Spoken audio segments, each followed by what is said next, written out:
ကဲဘရောလာဝင်မင်္ဂလာပါ IDEO Game ကနေကြိုလိုက်ပါတယ်ကျွန်တော်တို့ average အပြီးမှာကာဂျာကို reban လုပ်လိုက်တယ်အခုကာဂျာကို reban လုပ်လိုက်တာကြီးကတော်တော်ကြီးကိုကျန်းသွားတယ်ကွာကာဂျာရဲ့ scale တွေကတော်တော်ကြီးကိုကျန်းသွားပြီကျွန်တော်တို့အတူတူကြည့်ကြည့်အောင်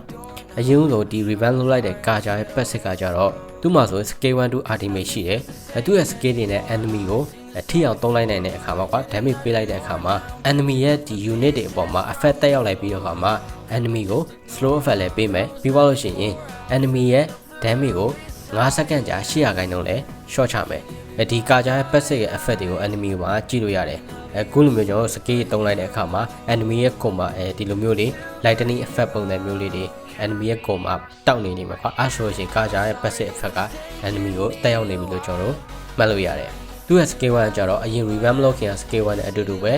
သူ့ဘေးနာကနေပြီးတော့ကမှလျှက်စစ်ကွင်းတစ်ခုကကျဲကားလာပြီးတော့ကမှပြီးသွားလို့ရှိရင်သူ့စီကိုပြန်ကျုံဝင်သွားမယ်ဒီအချိန်မှာ enemy တွေကိုထိသွားရဆိုလို့ရှိရင်တော့ magic damage ပေးမယ်ပြီးသွားရင်သူကိုယ်တိုင်ကလည်း HP ချင်းပြန်ရပါမယ် scale 2ဒီက revamp လုပ်လိုက်တဲ့ပြောင်းပစ်လိုက်တဲ့အထက်မှာ scale 2လည်းပါပါတယ်အရင်ဒီကာဂျာ revamp မလုပ်ခင်က scale 2နဲ့လုံးဝမတူတော့ဘူးဒီခေါက် revamp လုပ်လိုက်တဲ့ဒီ scale 2ကကြတော့တော်တော်ကြီးမိုက်ပါတယ်သူကချိန်ထားတဲ့နေရာကနေမှတစ်ဆင့်ဒီဘောကိုခုံတက်လိုက်မယ်အဲ့ဒီအချိန်မှာ enemy တွေကိုထိမိသွားရဆိုလို့ရှိရင်တော့ enemy တွေကို magic damage လည်းပေးမယ်နောက်ကိုလည်းတွန်းတိုက်ပြီးတော့ကမှ 0.5 second ကြာ enemy တွေကိုဝူးဝင်နေစေမှာပါscale 2သုံးလိုက်လို့အခုလိုမျိုးလေးပေါ်ရောက်နေတဲ့အချိန်မှာဒီကာဂျာကအတားအဆီးတွေဒီနေရန်တွေကိုကြော်ဖြတ်သွားလို့ရမှာဖြစ်ပြီးတော့ကမှ movement speed 15 ရာခိုင်နှုန်းကိုလည်းရမှာပါဒါပေမဲ့ဘေးပတ်လည်းကိုလှည့်လို့ရတဲ့ဒီအချင်းဝက်ကတော့အကန့်အသတ်ခံရမှာပါသူကကိုလိုမျိုးလေးပေါ်ရောက်နေတဲ့အချိန်မှာ enemy တွေကို basic တက်ချပြီးတော့ကမှ magic damage လည်းပေးလို့ရမှာပါအရင်ဆုံး scale 2သုံးလိုက်ပြီးတော့ကမှလေးပေါ်ရောက်သွားတဲ့အချိန်မှာ scale 2ရဲ့ကိုတောင်ကို 3.6 second ကို short ချလိုက်မှာပါဒီ 3.6 second ကိုတော့ထပ်ပြီးတော့ item တွေပေါင်းထပ်ပြီးတော့မှထပ်ပြီး short ချလို့တော့မရပါဘူးဒီအချိန်မှာ scale 2ပြန်ပွင့်လာလို့ scale 2ကိုထပ်ပြီးသုံးလိုက်တဲ့အခါမှာ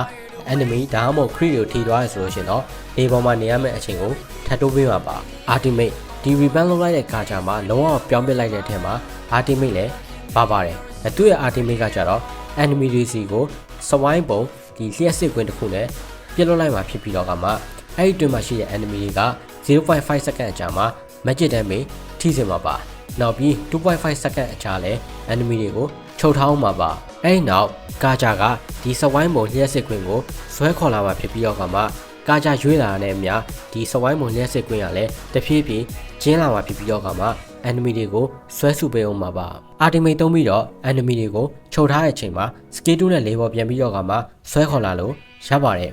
သူက ultimate rate တွင်းမှာရှိတဲ့ enemy အကုန်လုံးကိုဆွဲခေါ်လို့ရပါတယ်ကဲဒါကတော့ reban လုပ်လိုက်တဲ့ကာဂျာရဲ့ passive skill တွေကိုလာပြီးတော့ရှင်းပြပေးတာပါကျွန်တော်ရဲ့ဒီ video လေးကတော့ဒီလောက်ပါပဲเนาะကျွန်တော်ရဲ့နောက် video လေးမှာပြန်တွေ့မယ် Righteous might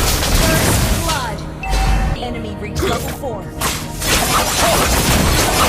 Enemy reach level 4.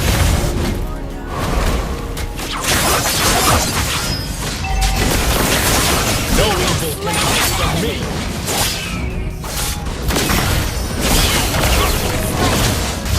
Enemy